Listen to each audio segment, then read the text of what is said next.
बोलो श्री कृष्ण कन्हैया लाल की, सतगुरु महाराज की, श्री प्राणनाथ प्यारे की, महारानी बाईजुराज की, तीनों पुरी धाम की, समस्त सुंदर साथ की।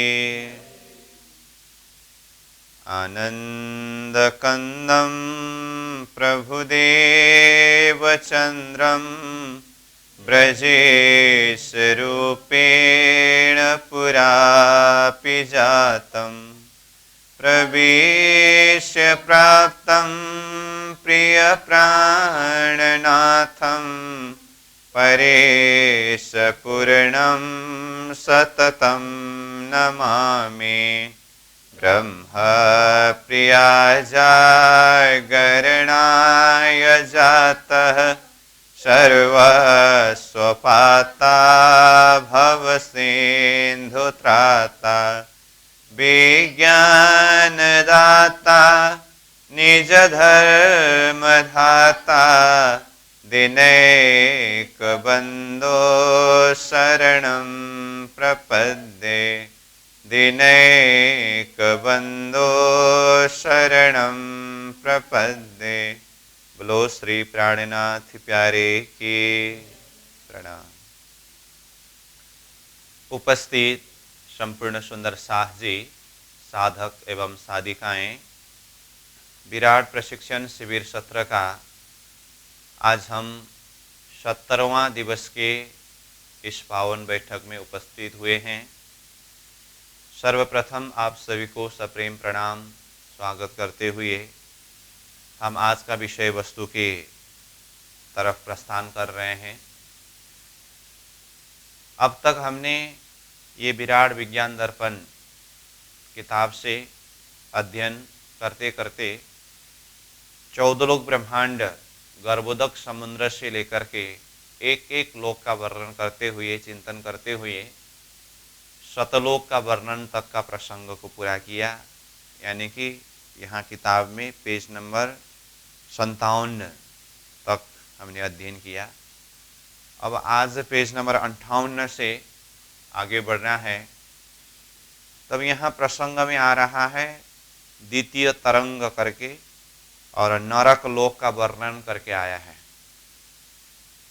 तो ये प्रसंग यहाँ दिखाई दे रहा है। अब इसके अंदर जो भी वर्णन है हम देखेंगे, परंतु सीधा सीधा देखते समय कहीं ऐसा न समझे कि सतलोक के पश्चात नरक लोक का वर्णन आ रहा है तो सतलोक से भी ऊपर नरक लोक है, ऐसा नहीं।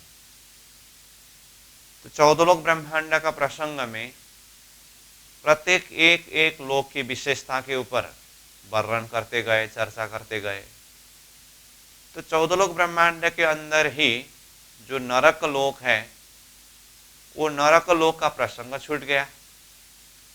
इसीलिए समग्र में 14 लोक ब्रह्मांड वर्णन पूरा होने के पश्चात फिर नरक लोक का जो प्रसंग है यहाँ पर वर्णन किया है। अब नरक लोक के संदर्भ में पहला नंबर तो हमें ये जानना होगा कि नरक लोक कहाँ पर है और वो किसके लिए है। तो यहाँ नरक लोक के संदर्भ में यहाँ पर ही लिखा है, तो उसको पढ़ने से हम समझ जाएंगे, परंतु उसको थोड़ा समय पहले ही बता दूं कि यहाँ प्रसंगों को जोड़ दिया है। सुखदेव जी महाराज ने परीक्षित जी को भागवत के माध्यम से नरक लोक का वर्णन सुनाते हुए सिर्फ इतना ही कहा कि जल के ऊपर पृथ्वी से नीचे दक्षिण दिशा की तरफ नरक का स्थान है करके इस तरह से ये संकेत किया। अब इस संकेत के आधार पर ज्ञानी जनों ने, विद्वान जनों ने नरक का स्थान का वर्णन करते समय दो मत जाहिर हुआ। एक मत में नीचे पाताल लोक में, जहां पर गर्भोदक समुद्र है, गर्भोदक समुद्र से ऊपर तो जल के ऊपर हुआ, और पाताल लोक जो जमीन हुआ उसके नीचे हुआ, और दक्षिण तरफ ये जगह बताते हैं। कहने का अर्थ है, यह नक्शा में देखिए, ये नीचे गर्भोदक समुद्र हुआ, ये जल का भाग हुआ, और ऊपर पाताल लोक हुआ, और इसके बीच में यहां दक्षिण तरफ इस जगह में नरक का स्थान बताते हैं। ठीक है। और कितने विद्वानों का मत ये है कि नरक का स्थान यहां ऊपर मृत्युलोक में ही है, क्योंकि मृत्युलोक में भी जल भी है और जमीन भी है। जल 7 समुद्र के रूप में वर्णन हुआ है ना, और जमीन का भाग भी है, तो मृत्युलोक में ही नरक कुंड का स्थान बताते हैं। तो ये 2 मत हुआ। तो यहां ये विराट विज्ञान दर्पण ग्रंथ में ये 2 मत के ऊपर, जो पाताल में गर्भोदक समुद्र के ऊपर जो दक्षिण दिशा के तरफ नरक का स्थान बताया है, वो सही अर्थ है, इस तरह से निश्चित किया है। और मृत्युलोक में ही नरक स्थान का वर्णन करने का प्रसंग के ऊपर ये बात स्पष्ट किया है कि जब तक राजा प्रियव्रत ने ये मृत्युलोक को 7 द्वीप 7 समुद्र के रूप में विभाजन नहीं किया, तब तक यहां जल और जमीन का अलग भाग का वर्णन तो था नहीं। तो फिर यहां जल के ऊपर जमीन के अंदर दक्षिण दिशा की तरफ कहने का मतलब ये मृत्युलोक में कैसे संभव हो सकता है? ये स्वर्ग नरक आदि विधान तो सृष्टि की शुरुआत से ही है, और मृत्युलोक में जल और जमीन के रूप में ये विभाजन किया तो राजा प्रियव्रत ने है। तो इसीलिए यहां मृत्युलोक में सही हिसाब से वो नहीं बैठता है, और नीचे पाताल में जो गर्भोदक समुद्र और पाताल लोक के बीच में दक्षिण दिशा के तरफ नरक का स्थान होना, ये ही सही अर्थ बैठता है। तो इस हिसाब से वो स्थान के विषय में भी निश्चित करके बताया है। और 84 नरक कुंड का वर्णन किया है। और नरक में किसको भेजा जाता है? यहां मृत्युलोक की कर्मभूमि में जो पाप कर्म करते हैं उसका दुख भोगने के लिए जीव को नरक में भेजा जाता है। और नरक का दुख भोगने के लिए जीव को अलग ही शरीर का व्यवस्था किया गया है, जिसे लिंग शरीर कहते हैं, अथवा जिसे सूक्ष्म शरीर भी कहते हैं। वो 17 तत्व वाले हैं। तो 17 तत्व में 5 ज्ञानेन्द्रिय, 5 कर्मेंद्रिय, शब्द स्पर्श रूप रस गंध और मन और बुद्धि, इस तरह से ये 17 तत्व की बात भी होती है, जिसे सूक्ष्म शरीर अथवा लिंग शरीर कहते हैं। तो ये शरीर ऐसा मजबूत है जिसको जितने भी दुख दे, कष्ट दे, वो शरीर उसको सहन कर सकता है, क्योंकि जीव को दुख का अनुभव कराना है। तो जितना भी दुख कष्ट देते समय भी वो सहन कर सके, इसलिए उसको यातना देह शब्द के द्वारा भी बताया है। तो लिंग शरीर, सूक्ष्म शरीर, यातना देह, ऐसे अलग अलग नाम से नरक की दुख भोगने वाला शरीर के संदर्भ में बताया है। कहने का अर्थ, यहां मृत्युलोक में हमारा जो ये शरीर है, 5 तत्व का शरीर, ये ज्यादा से ज्यादा सुख को भी सहन नहीं कर सकता है और ज्यादा से ज्यादा दुख को भी सहन नहीं कर सकता है। दुख की पराकाष्ठा का अनुभव कराने के लिए नरक में लिंग शरीर अथवा यातना देह अथवा सूक्ष्म शरीर जो 17 तत्व से युक्त है, ऐसा शरीर को धारण कराया जाता है। और नरक कुंड तो 84 नरक कुंड का वर्णन किया है, परंतु यहाँ एक संकेत ये भी बताया है कि नरक कुंड 84 ही नहीं, उससे भी अधिक है, परंतु व्यवस्थित रूप से 84 नरक कुंड का वर्णन किया है। लेकिन जब सुखदेव जी महाराज ने परीक्षित जी को ये नरक कुंड का वर्णन करके सुनाया, 28 नरक कुंड का वर्णन हुआ, वहां से आगे वर्णन नहीं हो सका। 56 नरक कुंड वर्णन रह गया। उसका कारण क्या है? एक एक नरक कुंड जैसे जैसे वर्णन होता जा रहा है, एक से दूसरा अधिक दुखदायी, दूसरा से तीसरा और अधिक दुखदायी, उसको सुनते सुनते सुनते सुनते परीक्षित जी ऐसे भयभीत हो गए। अब परीक्षित जी कहने लगे, बस अब यहां से आगे सुन नहीं सकता, बंद करिए। तो इसीलिए 28 ही नरकुंड का वर्णन हुआ, 56 नरकुंड का वर्णन नहीं हो सका। अब यहां कहते हैं सुनते समय तो ऐसी स्थिति होती है, सच में वो नरक का दुख भोगना पड़े तो, इस तरह से भी समझाया है, बताया है। ठीक, और उसमें से कुछ नरक कुंडों का नाम को भी यहां जाहिर किया है। तो विशेष करके जो जीव अधम मार्ग में चलते हैं, अधम मतलब शास्त्रों में विधि और निषेध दो प्रकार का कर्म बताया है।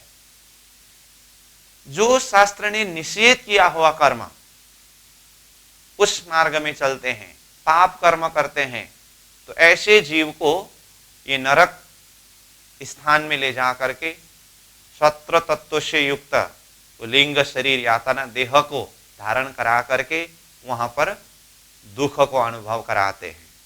और फिर वो दुख को अनुभव कराने के पश्चात अथवा जीव वो संपूर्ण दुख भोग करके खत्म करने के पश्चात पुनः उसका अगर कोई पुण्य का सुख का हिस्सा हो तो फिर वो सुख का भी अनुभव कराने के लिए स्वर्ग भेजा जाता है। उसके पश्चात फिर पाप पुण्य खत्म होने के बाद जीव को पुनः मृत्युलोक में ला करके फिर यहाँ 84 के चक्र में घूमना पड़ता है। उसके बाद फिर मनुष्य देह मिलता है। उस समय में फिर अगर धर्माचरण सत्कर्म किया तो फिर उसी हिसाब से उसकी गति मुक्ति, उस समय भी फिर अधम कार्य ही किया तो पुनः उसी हिसाब से नरक का दुख। तो ये जीव के जो जन्म मरण के चक्र में स्वर्ग नरक 84 का चक्र ये चलता ही रहता है। अब मृत्युलोक कर्म भूमि कहा, और कर्म में पाप कर्म हो तो नरक का दुख, पुण्य कर्म हो तो स्वर्ग का सुख। तो इसमें जो नरक का प्रसंग जैसे हम बार बार चर्चा कर रहे हैं, जो पाप कर्म करने वाले जीवों को ये नरक स्थान में भेज करके वो नरक का दुख को भोग कराते हैं, इस तरह से बताया है। तो इसको हम अब यहाँ जो भी है अध्ययन करेंगे। तो किताब में देखिए पेज नंबर 58 यानी कि 58 में द्वितीय तरंग करके लिखा है और नरक लोक का वर्णन करके कहा। तो जो भी सार पॉइंट हमने चर्चा किया वही बात यहाँ पर किताब में आने वाला है, उसको पढ़ करके हम समझ सकते हैं। अब देखिए, जिस प्रकार मृत्युलोक के मनुष्य प्राणी को पुण्य कर्म से स्वर्ग वैकुंठ कैलाश आदि ऊर्ध्व लोक की प्राप्ति होती है, उसी प्रकार पाप कर्म करने वालों को नरक लोक की प्राप्ति होती है। ये नरक लोक कहाँ पर है और कैसे हैं, उसी को यत्किंचित दिग्दर्शन यहाँ करा देना अनुचित न होगा। श्रीमद् भागवत पुराण के 5th स्कंद में नरकों का विस्तार सह वर्णन है। राजा परीक्षित ने श्री सुखदेव जी अवधूत से प्रश्न किया कि हे भगवान, यह तो बताइए कि ये नरक लोक है कहाँ पर। इस प्रश्न के उत्तर में अवधूत श्री सुखदेव जी समाधान करते हैं कि हे राजन, त्रिलोक के अंतराल में ही दक्षिण दिशा की ओर जल के ऊपर और पृथ्वी के अधोभाग में नरक स्थान 84 नरक कुंड है। इस विषय में जो विद्वान नीचे पाताल और गर्भोदक समुद्र के ऊपर बताते हैं वे सच्चे विद्वान हैं। ऊपर मृत्युलोक के दक्षिण समुद्र के ऊपर कहने वाले लोगों की बातें सही नहीं जचती, क्योंकि जब विधि निषेधों के आधार पर स्वर्ग नरक की व्यवस्था बांधी गई तो सृष्टि के शुरू से प्रियव्रत राजा तक मृत्युलोक में न द्वीप था न समुद्र, इसीलिए ऊपर जमीन नीचे जल कैसे। अधर्म कर्म करने वाले मनुष्यों को इस पंचभौतिक स्थूल शरीर को त्यागने के पश्चात एक प्रकार का यातना देह प्राप्त होता है जो सत्र तत्व का होता है।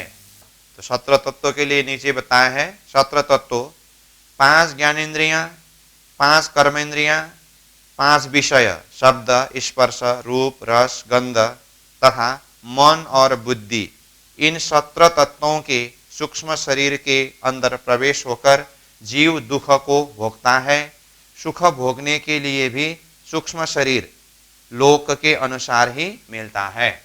इस तरह से नरक का दुख भोगने के लिए सत्र तत्वों के शरीर के विषय की बात हुई, और उसी में यह भी बताया कि स्वर्ग आदि लोकों में सुख को भोगने के लिए भी उसी प्रकार से सूक्ष्म शरीर मिलते हैं जो लोक के हिसाब से, जिस लोक में जाकर के जिस प्रकार का सुख को भोगना है उसी हिसाब से तैयार होते हैं, ये बात बताया। आगे देखिए, यातना देह केवल नरकों के दुखों को भोगने के लिए ही मिलता है, जो नाना प्रकार के दाह ताप मार दुख पीड़ा आदि को सहन करने में समर्थ होता है। इसे शास्त्रों में यातना देह, सूक्ष्म शरीर, लिंग शरीर आदि नामों से पहचान कराया है। नरकों के दुखों का अनुभव भोग करने के बाद यह शरीर पुनः अपने मूलभूत में लय हो जाता है। जीव फिर अपने शेष कर्मानुसार जन्मादि धारण करता है। एक बात समझना जरूरी है कि यमपुरी में असंख्य नरक है, जिसमें विधि निषेध मर्यादा का उल्लंघन कर अधर्माचरण करने वाले जीवों को यथाक्रम एक नरक से छुटकारा पाकर दूसरे में और दूसरे से तीसरे में ढकेल दिया जाता है। ऐसा नियम नहीं है कि प्रत्येक पापी पुरुष को सभी नरक भोगने पड़े, परंतु जिसका जैसा अपराध होता है तदनुसार 2, 4, 6 अर्थात 10, 20, 25 भी भोगने पड़ते हैं। इस तरह से यहाँ स्पष्ट रूप में बताया है। पुराणों में बड़े बड़े विस्तार वाले गहरे भयंकर घोर अंधकार पूर्ण जीवों को नाना प्रकार के कष्ट दुख पहुंचाने की व्यवस्था वाले 84 मुख्य नाम वाले नरक कुंडों का उल्लेख किया है, परंतु इसमें यह न समझना चाहिए कि इतने ही हैं। शेष असंख्य तथा अप्रसिद्ध नरक और भी है, जो छोटे बड़े सभी प्रकार के है। श्रीमद् भागवत पुराण के स्कंद 5 अध्याय 26 में सहस्त्रों नरकों को बतलाकर कार्य कारण बस केवल 28 नरकों का उल्लेख किया है, शेष यूं ही छोड़ दिए गए हैं। अन्य वर्णन न होने का कारण यह है कि राजा परीक्षित से श्री सुखदेव मुनि जी के श्रीमुख से बड़ी कठिनता के साथ 28 नरक कुंडों तक का ही वर्णन सुना गया। बाद में उन्होंने कहा, बस महाराज, अब मुझसे और नहीं सुना जाता, इसीलिए शेष का वर्णन नहीं हो पाया। पर इन 28 नरकों का भी वर्णन इतना भयंकर है कि सुनते ही शरीर में रोमांच होने लगता है। इसी कार्य कारण बस 56 का वर्णन फिर नहीं किया। जैसे 56 रहा बिन सांभल्या, तेता सुनी न सक्या राय, कलकली कंपमान थयो, तेता कहो न सुनिया जाए। इस तरह से महामती प्राणनाथ जी ने चौपाई के माध्यम से भी बताया है कि 56 रहा बिना सांभल्या, 56 नरक कुंड का वर्णन सुने बिना ऐसे ही रह गया। तेता सुनी न सक्यो राय, मतलब परीक्षित जी ने उसका वर्णन नहीं सुन सका। कलकली कंपमान थयो, वो 28 नरक कुंड का वर्णन सुनते ही कलकली आकुल व्याकुल चित्तवृत्ति विचलित हो गए। तेता कहो न सुन्यो जाए, अब आगे का जो नरक कुंड है 56 वो तो न कहा जा सका न सुना जा सका। इस तरह से ये बताया है। इसीलिए 84 नरक कुंडों में से 28 का सुने अन्य वर्णन किए बिना ही रह गया। अब यहां देखिए 84 नरक कुंडों करके वो प्लस चिन्ह के द्वारा इसका नीचे थोड़ा खुलासा बताया है। जैसे 1 नंबर, उपरोक्त 84 नरक कुंडों में से कुछ नरक कुंडों का नाम जानकारी के लिए रखा गया है जो निम्न प्रकार है। जैसे शूलप्रोत नरक, बेधन, जालबद्ध, देहचूर्ण, कुंभिपाक, अंधकूप, धमांध कुंड, नागवेष्टन, सर्पकुंड, वृश्चिकुंड, शूलखंग, ज्वाला, क्षूरधार, मूत्रकुंड, शुक्रकुंड, तीक्ष्णकंटक, भस्म, कर्णवीट, नख, तप्त तेल, तप्त पाषाण, ज्वालाकुंड, कृमि भोजन, कालसूत्र, वैतरणी, रौरव, महारौरव, वज्रकंटक, शाल्मली, प्राणरोध, दंदशुक, क्षारकर्दम, लालाभक्ष्य, अयपान, शूर्मी इत्यादि। इस तरह से इन नरक कुंडों का नाम बताया। मैं फिर 2 नंबर में, काष्ठ दंडो धृतो यन सर्वासिज्ञान वर्जितः स याति नरकान घोरान महारौरव संज्ञकान। इस तरह से बताया। इसका भावार्थ नीचे देखिए। जो ज्ञानहीन है वे सन्यासी भेष मात्र के नामधारी सन्यासी बनकर सबका अन्न भक्षण मात्र करते हैं। इन्हें महारौरव नामक नरक के अति घोर भयंकर दुखों को भोगना पड़ता है इति। इस तरह से ये 84 नरक कुंड शब्द में कुछ नरक कुंडों का नाम उल्लेख किया और कैसे लोगों को ये नरक कुंड में जाकर के दुख भोगना पड़ता है वो भी थोड़ा सा बताया। फिर आगे देखिए। तो इस तरह इसमें 84 नरक कुंडों में से 28 का सुने अन्य वर्णन किए बिना रह गया। राजा उसे सुन न सके कारण दुख और भय से वे कांप उठे। उन नरकों का वर्णन तो न किया जा सकता है और न किसी में उसे सुन पाने की शक्ति और धैर्य ही है। भोगना पड़े तो क्या हाल होगी। इस तरह से ये नरक कुंड का वर्णन प्रसंग यहाँ पूरा हुआ। ठीक। अब यहाँ पर 1-2 पॉइंट को माध्यम बना करके मैं इसका एक सिद्धांत चिंतन करने का सूत्र बता देता हूं। जैसे कि यहाँ आगे प्रसंग में आया वैसे 84 नरक कुंड बताया है, परंतु नरक सिर्फ 84 ही नहीं है, असंख्य है। इस तरह से बताया। तो नरक कुंड का प्रसंग में ये बात आई तो इसको हम एक उदाहरण के रूप में समझे तो इसका सिद्धांत पक्ष क्या होगा। जब हम अपना लक्ष्य परम धाम के ऊपर चिंतन करेंगे तो ये परम धाम का चिंतन करते समय परम धाम 25 पक्ष में वर्णन किया है। ठीक है। तो ये 25 पक्ष परम धाम का वर्णन किया, इसका मतलब परम धाम सिर्फ 25 पक्ष में ही नहीं है, वो तो अनंत पक्ष में है। जबकि नरक कुंड का वर्णन प्रसंग में ही नरक 84 कुंड में ही नहीं है, असंख्य है करके कहा। उसका ही कोई सीमित संख्या नहीं है। तो परम धाम का वर्णन करते समय परम धाम सिर्फ 25 पक्ष में ही हो अथवा सीमित हो ऐसा संभव है नहीं। इसका अर्थ परम धाम असंख्य पक्ष में है। परंतु 25 पक्ष के रूप में वर्णन किया है।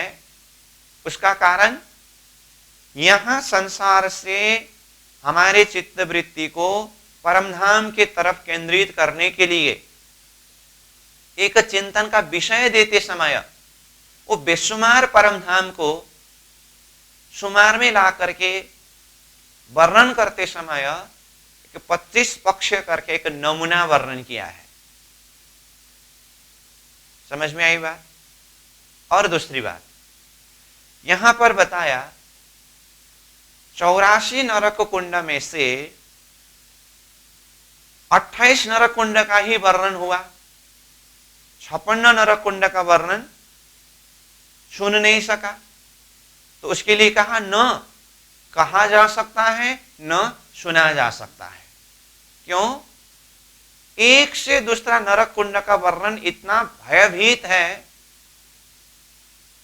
तो इस तरह से वो भय का वृद्धि होने से वो सुन नहीं सका, वर्णन नहीं हो सका, बीच में ही रुक गया।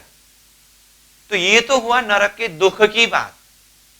अब इसी का उल्टा हमें सिद्धांत में ये चिंतन करना है, ये समझना है कि परमधाम अनंत होते हुए भी उसको शुमार में लाकर के वर्णन करते समय 25 पक्ष के रूप में वर्णन किया है।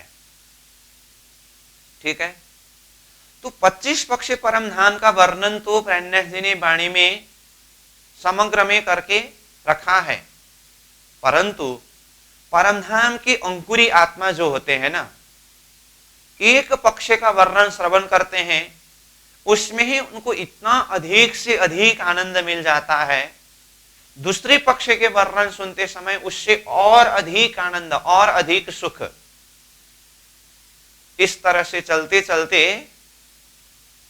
एक एक पक्ष का वर्णन सुनते सुनते एक से दूसरा अधिक आनंद, दूसरे से दूसरे अधिक आनंद, इस तरह से आनंद हृदय के अंदर इतना उमड़ उमड़ करके आ जाता है कि वो आनंद में ही वो ऐसे मदमस्त हो जाते हैं कि वो सारा 25 पक्ष परमधाम का वर्णन पूरा सुन भी नहीं सकते। अंग अंग में इतना अत्यधिक आनंद प्रवाहमान हो जाता है, वो उसी में मगन हो जाते हैं। इसलिए प्रणन्यास जी ने क्या कहा? रस मगन भई सो क्या गावे। वो प्रेमानंद, रसानंद, वो ब्रह्मानंद के रस में ऐसे डूब जाते हैं। अगर उस तरह से डूबने के बाद शब्द उच्चारण करके कैसे वर्णन कर सके और उसको कैसे सुन सके? तो परमधाम के अंकुरी आत्मा परमधाम के सुख में, परमधाम के वर्णन में इसी तरह से मगन हो जाते हैं। इस तरह से हमें चिंतन करना होता है। तो मैं बार बार कहा करता हूं, हमारा मूल लक्ष्य परमधाम है, परंतु ये बैराट का प्रसंग में इन सारे प्रसंगों के ऊपर वर्णन करके हमें समझाया है और हमें समझना है। इसका कारण क्या है? प्रणन्यास जी ने कहा ना, पहले खेल दिखाए कि पीछे मूल वतन।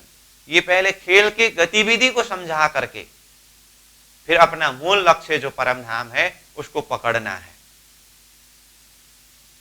तो यहां ये नरक कुंड का वर्णन करके क्यों सुनाया गया?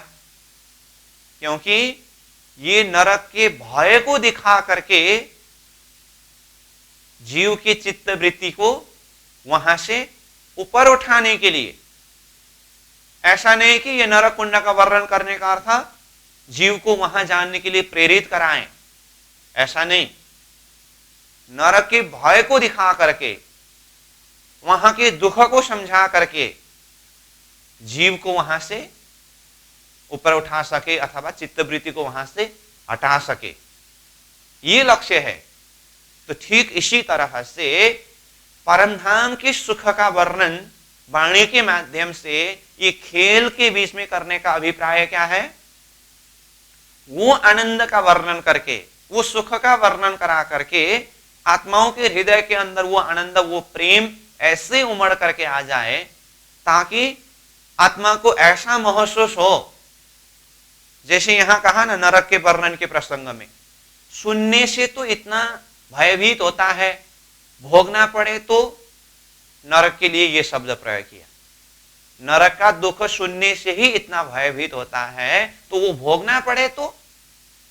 ठीक इसी तरह अब ब्रह्मात्माओं को परमधाम का सुख चिंतन करने के लिए यहां खेल के बीच में वाणी के माध्यम से परमधाम का वर्णन किया है, और वो परमधाम का वर्णन यहां खेल के बीच में ये अंतस्करण से सुनते समय तो इतना अत्यधिक आनंद अनुभव हो रहा है, तो वो ब्रह्मानंद सुख को अनुभव करने को मिल जाए तो कितना आनंद है, कितना सुख है। इस तरह से सुरता उस सुख के तरफ आकर्षित होते हैं, केंद्रित होते हैं, तो बार बार उसी को चिंतन करते रहते हैं, तो उसके प्रति हृदय में प्रेम प्रकट हो जाता है। इसलिए प्राज्ञा जी ने क्या कहा, लगोगे जो दुख को तो दुख तुमको लागसी, याद करो निज सुख को तो दुख तुम थे भागसी। तो परमधाम का सुख को जब हम याद करेंगे तो संसार का दुख अपने आप दूर हो जाएगा, चित्तवृत्ति परमधाम की तरफ केंद्रित होता है। हालांकि विषय प्रसंग चल रहा है नरक का, परंतु मैं यहां पर ही परमधाम का प्रसंग क्यों जोड़ रहा हूं, इन सारे प्रसंगों में जितने भी लोकालोक में जो जो भी विशेषताएं बताए हैं, इन सब को उदाहरण के रूप में लेकर के हमें अपना मूल लक्ष्य अथवा अपना सिद्धांत परमधाम को ही समझना होता है। ये विराट में एक एक लोक का वर्णन करने का अभिप्राय ये है। तो ये नरक प्रसंग में जो वर्णन किया हुआ शब्दावली को उदाहरण बना करके हम इस तरह से परमधाम की विशेषता और वहां की सुख को भी चिंतन कर सकते हैं। उसके लिए मैंने थोड़ा सा एक सूत्र बताया। ठीक इस तरह ये 14 लोक ब्रह्मांड के प्रसंग में ही नरक का स्थान का भी वर्णन पूरा हुआ। तो 14 लोक ब्रह्मांड पूरा हुआ। तो ये सारा 14 लोक ब्रह्मांड पाताल से लेकर के शतलोक तक, अब यहां से आगे वर्णन शुरू हो रहा है। तो पेज नंबर 62 में देखिए, अब शुरू हुआ तृतीय तरंग। तो प्रथम तरंग कह करके 14 लोक ब्रह्मांड का वर्णन किया गया। द्वितीय तरंग कह करके नरक का स्थान का वर्णन किया। अब वहां से आगे तृतीय तरंग, जिसमें विषय शीर्षक है अष्टावरण, और विराट की प्रथम समष्टि करके कहा। तो प्रथम समष्टि मतलब सारा 14 लोक ब्रह्मांड जाकर के ये अष्टावरण में मिल जाता है। ठीक, अब अष्टावरण का प्रसंग आया तो नक्शा में देखिए, ये पाताल से लेकर के शतलोक तक का वर्णन हुआ। उसके पश्चात अब आया ये अष्टावरण। तो अष्टावरण मतलब 8 आवरण। ठीक है, तो यहां 8 आवरण है, जिसने चारों तरफ, देखिए ये चारों तरफ से 14 लोक ब्रह्मांड को आवृत किया है। 8 आवरण होने से अष्ट, 8 आवरण, आवरण मतलब वो पर्दा, कवर। ठीक, अब यहां अष्टावरण के विषय में एक एक आवरण का प्रसंग खुलासा करके बताया है, और अष्टावरण के पश्चात फिर ज्योति स्वरूप, उसके बाद फिर गायत्री, ये सारा प्रसंग आने वाला है। तो यहां अब अष्टावरण का प्रसंग चल रहा है। तो ये 8 आवरण, आवरण मतलब पर्दा। तो किसके लिए पर्दा और कहां तक जाने के लिए पर्दा, इस विषय को हमें समझना होता है। तो 14 लोक ब्रह्मांड ये रहा, ये पूरा हुआ, और उसके बाद अष्टावरण है। अष्टावरण पूरा होने के बाद ज्योति स्वरूप है। इसका अर्थ क्या हुआ, ज्योति स्वरूप तक पहुंचने के लिए ये अष्टावरण को पार करना होगा। क्या कहा? ज्योति स्वरूप तक पहुंचने के लिए अष्टावरण को पार करना होगा। अब हमें ये अष्टावरण के विषय में भी समझना है, तो यहीं पर बताया है अष्टावरण के लिए, जैसे भूमि रापो नलो वायु खम मन बुद्धि रेवच अहंकार इति यम्य भिन्न प्रकृति रष्टधा करके 8 आवरण के विषय में बताया। मतलब पृथ्वी तत्व का आवरण, जल तत्व का आवरण, अग्नि तत्व का आवरण, वायु तत्व का आवरण, आकाश तत्व का आवरण, मतलब 5 तत्व। उसके बाद मन रूप तामस अहंकार, बुद्धि रूप राजस अहंकार और चित्त रूप सात्विक अहंकार, ये 3 हुआ। तो 5 तत्व पृथ्वी जल अग्नि वायु आकाश, ये 5 आवरण, और मन बुद्धि और चित्त, ये 3 आवरण करके 8 आवरण यानी कि अष्टावरण है। तो यहां विराट का प्रसंग में जो अष्टावरण आया है वो तो एक नमूना है। इसी के माध्यम से हमें ये संपूर्ण विषयों को खुलासा करना है। तो हमें पहले ये जानना होगा कि अष्टावरण को पार करके ज्योति स्वरूप तक पहुंचना है। विराट के सीधा सीधा नक्शा और शब्दावली के हिसाब से देखें तो विषय वस्तु सहज है। 14 लोक ब्रह्मांड पूरा किया, 14 लोक के बाद अब अष्टावरण आया और अष्टावरण में एक एक आवरणों का वर्णन यहाँ पर लिखा ही है। उसके बाद फिर ज्योति स्वरूप का वर्णन प्रसंग आता है, लेकिन उसको हम तत्वतः समझ सके, इसीलिए मैं पहले इसका कंसेप्ट क्लियर कराने का प्रयास करता हूं। इसको बिल्कुल ही ध्यान देकर के समझना होगा। तो पहले हम ये जाने 14 लोक अष्टावरण ज्योति स्वरूप गायत्री, जिसको पहले हमने आदि नारायण का स्थूल शरीर करके वर्णन किया है। तो स्थूल शरीर मतलब मन अंतस्करण के अंदर ये सब कुछ आता है। और दूसरी तरफ आदि नारायण का मन का स्वरूप शेष नारायण बताया। यामे महाविष्णु मन मन थे त्रिगुण ताथे थिरचर सब उत्पन्न कह करके ये चौपाई ने यामे महाविष्णु, महाविष्णु मतलब आदि नारायण का मन शेष नारायण कहा। अब यहां पर एक विषय, एक जिज्ञासा क्या बन सकता है, ध्यान देकर के समझ लीजिए। मैं यहाँ अष्टावरण प्रसंग शुरू हो ही रहा है, लेकिन सिर्फ अष्टावरण के लिए ही बात नहीं कर रहा हूं। अब इसी को माध्यम बना करके अष्टावरण ज्योति स्वरूप और गायत्री और साथ में 14 लोक ब्रह्मांड, इन सब का आपसी संबंध क्या है, इस विषय को खुलासा करने के लिए ये भूमिका बता रहा हूं। किताब का शब्द तो सीधा सीधा पढ़ेंगे वो तो समझ में आ जाएगा, परंतु पहले कॉन्सेप्ट क्लियर करना होगा। तो ये 14 लोक ब्रह्मांड, अष्टावरण, ज्योतिश्वर और गायत्री सब आदि नारायण के मन अंतस्करण के अंदर है। और दूसरी तरफ महाविष्णु मन यानी कि आदि नारायण का मन स्वरूप शेष नारायण कहा। और शेष नारायण के लिए तो फिर नीचे गर्भोदक समुद्र में शेष नाग को पलंग बना करके शेष नारायण वहां पर सोए हैं। तो एक तरफ मन का रूप 14 लोक अष्टावरण ज्योतिश्वर गायत्री कह करके यहां तक विस्तार करना, और दूसरी तरफ मन का स्वरूप शेष नारायण कह करके शेष नारायण को पाताल के स्थान में दिखाना। तो ये क्या संबंध है? जब हम इस चीज को अच्छी तरह से समझ सकेंगे तब जाकर के ही अष्टावरण ज्योतिश्वर गायत्री की तत्वतः भेद को समझ सकते हैं। नहीं तो बाद में जाकर के अष्टावरण को तो जैसे तैसे हम पार कर लेंगे, क्योंकि 8 आवरण बताया है, 14 लोक ब्रह्मांड को घेर करके रखा है और एक एक आवरण का नाम है और उसकी गुण विशेषता और वर्णन है। परंतु जैसे प्रसंग ज्योति स्वरूप में पहुंचेगा, ज्योति स्वरूप में पहुंचने के बाद अब विराट कठिन होना शुरू होगा। 14 लोक ब्रह्मांड और अष्टावरण सहज है, परंतु ज्योति स्वरूप में पहुंचने के बाद अब ज्योति स्वरूप गायत्री, अब विराट कठिन यहां से शुरू होता है। इसलिए वो कठिनता को सहज बनाने के लिए मैं कुछ सूत्र यहां बताने जा रहा हूं किताब से अध्ययन करने से पहले। ठीक है, तो वास्तव में ध्यान देकर के समझ लीजिए। वास्तव में 14 लोक अष्टावरण ज्योतिष स्वरूप और गायत्री ही शेष नारायण का रूप है।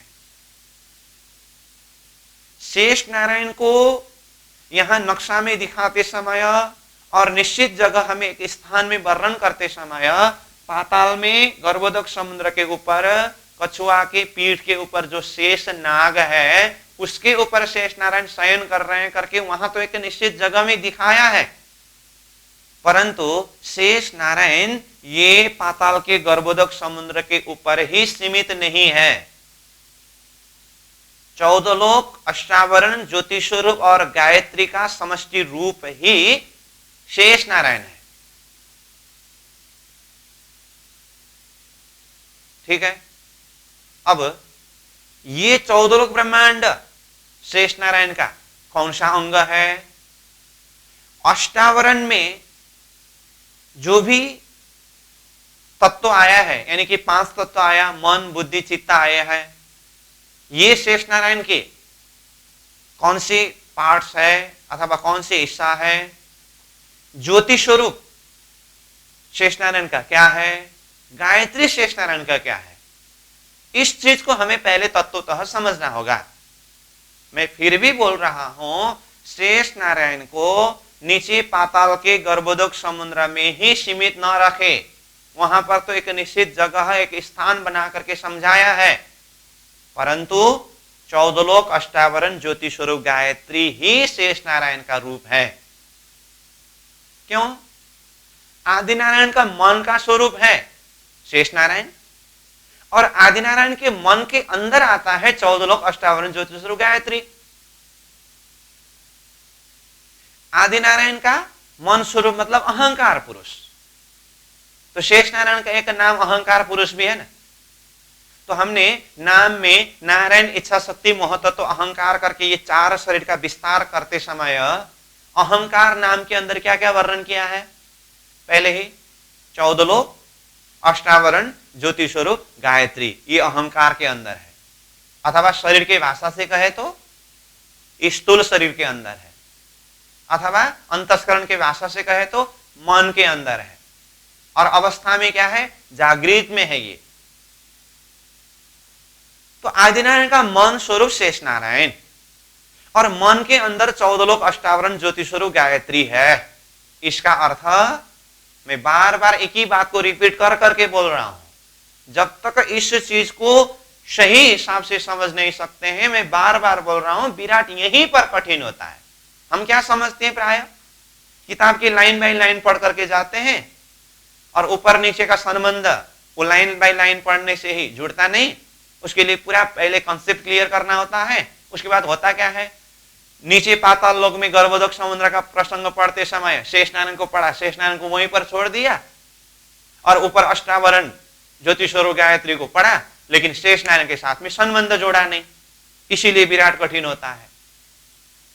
इसलिए मैं बोल रहा हूं 14 लोक, अष्टावरण, ज्योति स्वरूप गायत्री ही शेष नारायण का पूर्ण रूप है, और पाताल में गर्भोदक समुद्र के ऊपर तो खाली एक निश्चित जगह करके वो बताया गया है।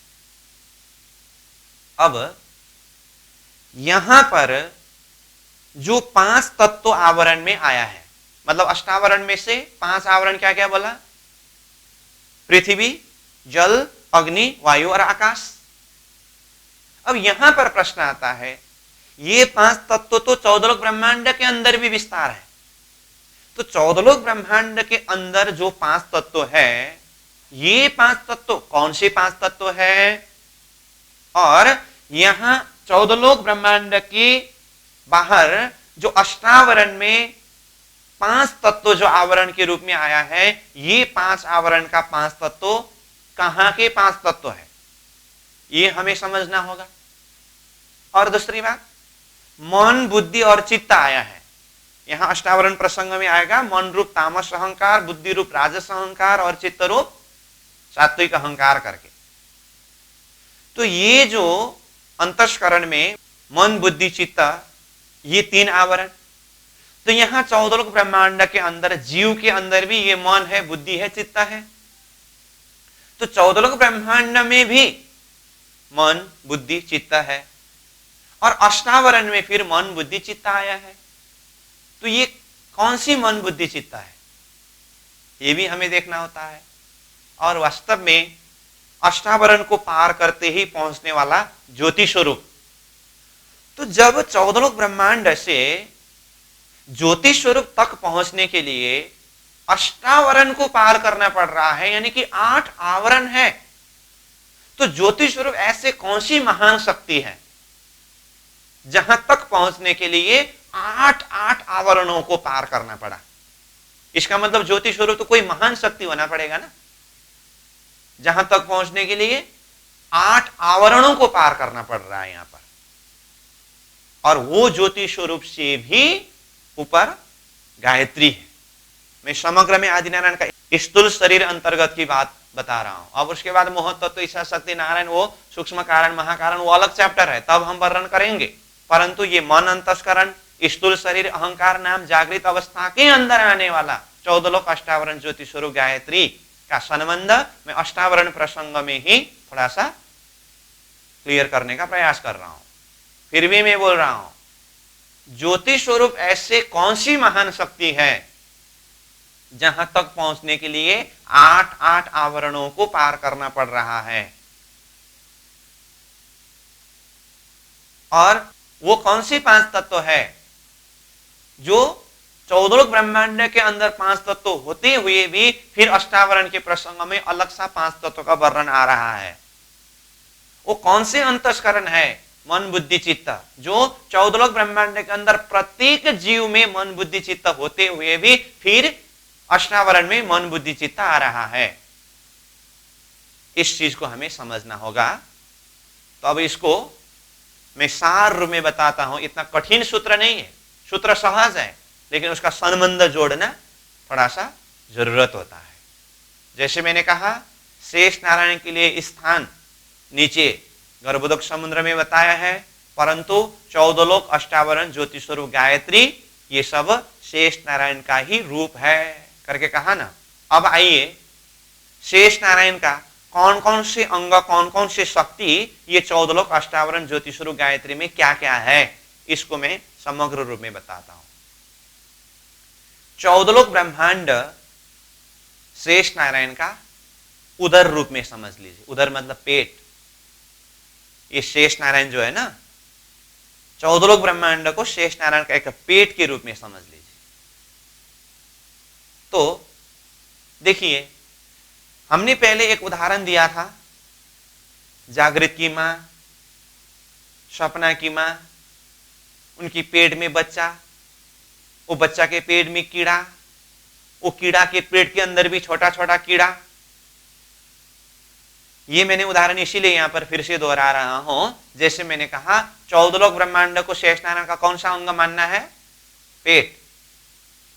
शेष नारायण का अगर ये पेट है 14 लोक ब्रह्मांड, तो जैसे पेट के अंदर बच्चा करके कहा ना, सपना के मां के पेट में क्या है? बच्चा है। अब देखिए, वो पेट के अंदर जो बच्चा है, वो बच्चा का शरीर में भी 5 तत्व है कि नहीं? आकाश वायु अग्नि जल पृथ्वी 5 तत्व है ना, 5 तत्व है। वो बच्चा के अंदर भी मन बुद्धि चित्त अहम, ये अंतस्करण है कि नहीं? अंतस्करण है। अब यहां से बाहर निकलने के बाद ये जो मां है, उदाहरण से बोल रहा हूं मैं, मां है, उनका भी शरीर है, उनके शरीर में भी 5 तत्व है, और उनके भी मन बुद्धि चित्त यानी कि अंतस्करण है। तो यहीं पर अगर देखें, जैसे उदाहरण मैं स्वयं यहां पर देखिए, मेरा शरीर है और मेरे पेट के अंदर कोई छोटा सा कीड़ा है। अब मेरा पेट के अंदर जो कीड़ा है, वो कीड़ा का भी 5 तत्व है, आकाश वायु अग्नि जल पृथ्वी ही है, और उसका भी मन बुद्धि चित्त है। और इससे बाहर मैं हूं, मेरा भी 5 तत्व का शरीर है, और मेरा भी मन बुद्धि चित्त अथवा अहम है। ठीक इसी तरह से यहां 14 लोक ब्रह्मांड के अंदर जो भी 5 तत्व की बात आई है, और जीव के अंदर जो मन बुद्धि चित्त अहम करके जो अंतस्करण की बात आई है, ये शेष नारायण के अंदर की बात है। यानी कि जैसे कि कहा मेरे पेट के अंदर जो कीड़ा है उसका भी 5 तत्व है, उसका भी मन बुद्धि चित्त है, और उसको संचालन करने वाला भी चेतन तत्व है। मैंने अब और एक शब्द प्रयोग किया, चेतन शब्द भी प्रयोग किया। वो पेट के अंदर की कीड़ा को अथवा मां के पेट के अंदर के बच्चा को संचालन करने के लिए एक चेतन तत्व है। इसका अर्थ क्या हुआ? 14 लोक ब्रह्मांड के अंदर भी जीव का देह 5 तत्व का ही है, उनके अंदर 4 अंतस्करण ही है, और उसको संचालन करने के लिए चेतन तत्व है 14 लोक ब्रह्मांड के अंदर। ये सब जीव के दर्जा से है। अब यहां से बाहर निकलने के लिए अष्टावरण में जो 5 तत्वों और मन बुद्धि चित्त मिलाकर के 8 आवरण आया है, ये 5 तत्व किसके 5 तत्व है? तो ये शेष नारायण का 5 तत्व है। कहने का मतलब, मान लीजिए शेष नारायण का एक शरीर, एक आकार, और शेष नारायण के शरीर अथवा आकार में 5 तत्व है कि नहीं? 5 तत्व है। पृथ्वी है, जल है, अग्नि है, वायु है, आकाश है।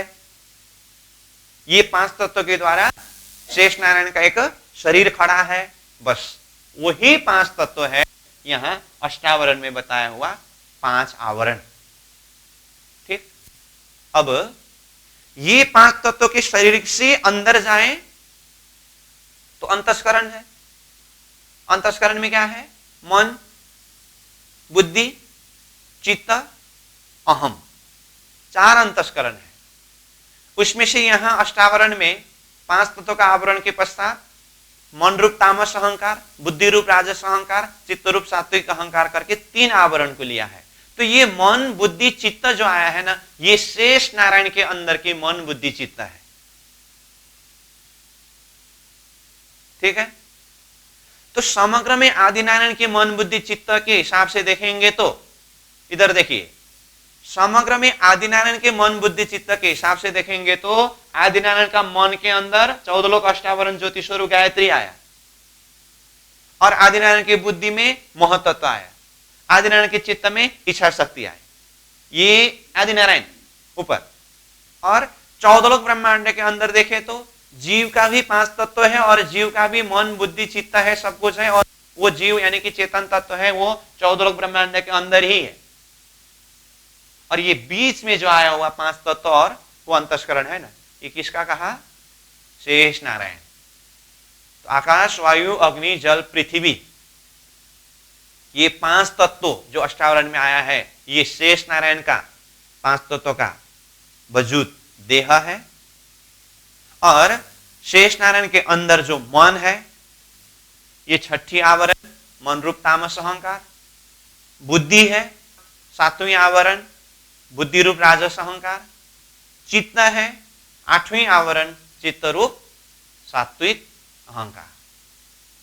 अब चित्त के बाद वैसे अहम आता है, लेकिन यहां अहम को नहीं लिया है। तो ये बात बताने से पहले मैं बताता हूं, तो ये 8 आवरण को पार करने के बाद ज्योति स्वरूप में पहुंच रहा है। तो अपने में देखिए, अपना जो शरीर में 5 तत्व है, और ये शरीर के अंदर मन उसको पार किया, बुद्धि उसको पार किया, चित्त उसको भी पार किया, तो अहम। और अहम और आत्मा के संदर्भ हमने पहले ही उदाहरण के द्वारा क्या बताया है, गिलास के अंदर पानी है, तो अंदर का पानी आत्मा हो तो गिलास अहम है। मतलब अहम वो तत्व है जहां पर आत्मा रहते हैं। इसका अर्थ क्या हुआ? अहम को प्राप्त करना ही आत्मा को प्राप्त करना है, क्योंकि गिलास के बिना पानी रहने का कोई आधार नहीं है। ऐसे ही अहम अंतस्करण के बिना वो आत्मा का रहने का आधार नहीं रहता है। इसका अर्थ मैंने अपने अंदर चिंतन के द्वारा, ध्यान के द्वारा यात्रा किया, तो मैंने 8 आवरण को पार किया। कैसे? मेरा स्थूल शरीर में जो पृथ्वी तत्व है, जल तत्व है, अग्नि तत्व है, वायु तत्व है, आकाश तत्व है, इसको मैंने पार किया। मतलब मैं देह नहीं हूं, मैं शरीर नहीं हूं। ये शरीर में जो 5 तत्व है ये प्रकृति का है, मैं ये शरीर का 5 तत्व नहीं हूं करके मैंने अच्छी तरह से जान लिया, तो मैंने 5 आवरण को पार किया। अब 5 तत्व का शरीर तो मैं नहीं हूं, 5 आवरण को तो पार किया। उसके बाद अंदर क्या है? मन। तो क्या मैं मन हूं? ये मन भी मैं नहीं हूं, इस चीज को भी अच्छी तरह से जानना होगा। अगर अंदर से कबूल किया कि मैं मन भी नहीं हूं, मन रूपी 6ठा आवरण को भी मैंने पार किया, मैं अंदर जा रहा हूं। फिर पहुंचेंगे हम कहां? बुद्धि में। अब क्या मैं बुद्धि हूं? मैं बुद्धि भी नहीं हूं, बुद्धि रूपी आवरण को भी पार किया, 7वें आवरण पार किया। मैं जा रहा हूं किस तरफ? अपने दर्शन की तरफ। और बुद्धि को जैसे पार किया तो पहुंचे चित्त में। तो क्या मैं चित्त हूं? मैं चित्त भी नहीं हूं, तो फिर मैं कौन हूं? फिर चित्त को भी पार करके जाना होगा। तो चित्त रूपी आवरण को भी पार किया, 8वां आवरण पार हुआ।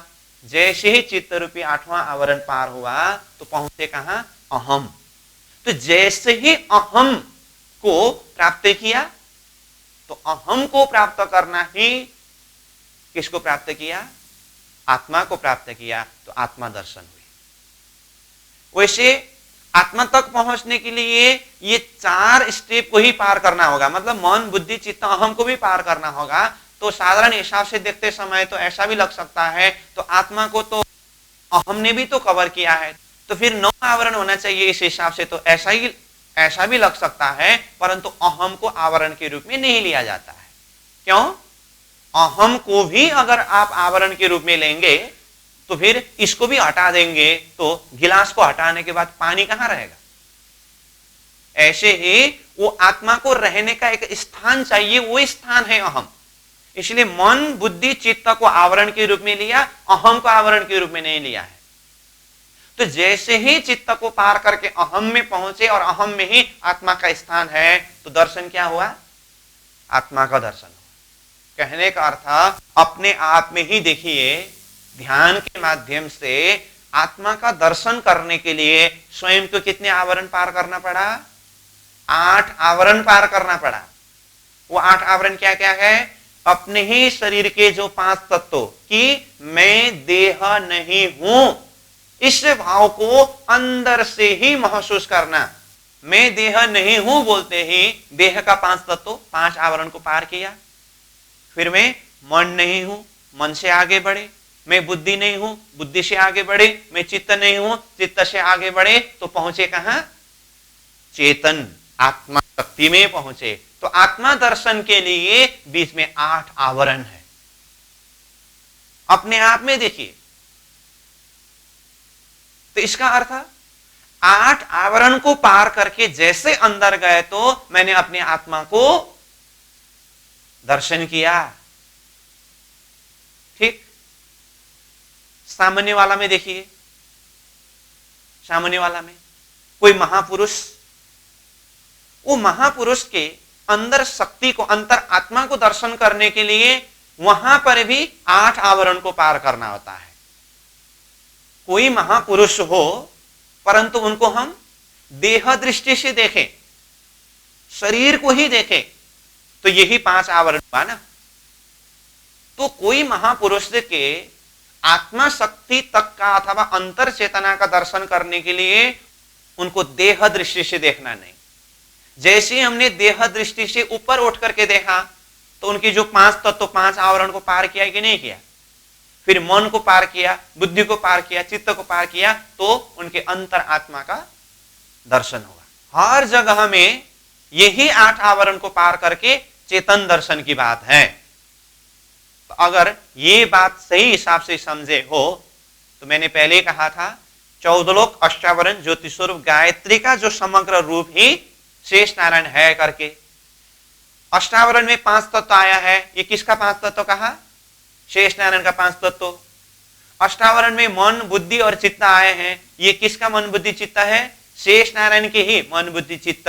अब देखिए, मैं अगर शेष नारायण हूं तो मेरा 5 तत्व ही अष्टावरण का 5 तत्व है। मेरा मन, बुद्धि और चित्त ही ये 3 आवरण है। इसको पार करके अंतर चेतना में पहुंचाना, बस वही शेष नारायण का ये 8 आवरण को पार करने के पश्चात जो ज्योति स्वरूप में पहुंचे, इसीलिए ये ज्योति स्वरूप इज इक्वल टू शेष नारायण का चेतन है।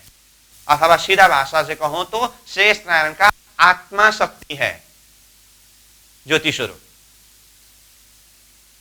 अष्टावरण का प्रसंग शुरू होना है, परंतु मैं इसी में बता रहा हूं अष्टावरण को पार करके जाना कहां है, ज्योति स्वरूप में जाना है ना।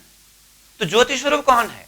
ज्योति स्वरूप शेष नारायण का चेतन रूप है। ठीक, तो वो चेतन यानी कि आत्मा। तो जैसे मैं अगर शेष नारायण हूं तो मेरा जो अंतर चेतना, अंतर आत्मा जो है ना, वो है ज्योति स्वरूप। और वहां तक पहुंचने के लिए मेरा ही अंतस्करण और मेरा ही 5 तत्व का शरीर आवरण बन रहा है। कोई अगर मेरा शरीर के 5 तत्वों को और अंतस्करण, मन, बुद्धि, चित्त को पार करके अंतर आत्मा दर्शन करे तो ये है अष्टावरण को पार करके ज्योति स्वरूप में पहुंचना। इसलिए कहा 14 लोक ब्रह्मांड शेष नारायण के पेट के अंदर के कोई जीव की तरह है। उसमें भी 5 तत्व है, उसमें भी मन, बुद्धि, चित्त है, उसमें भी चेतन है।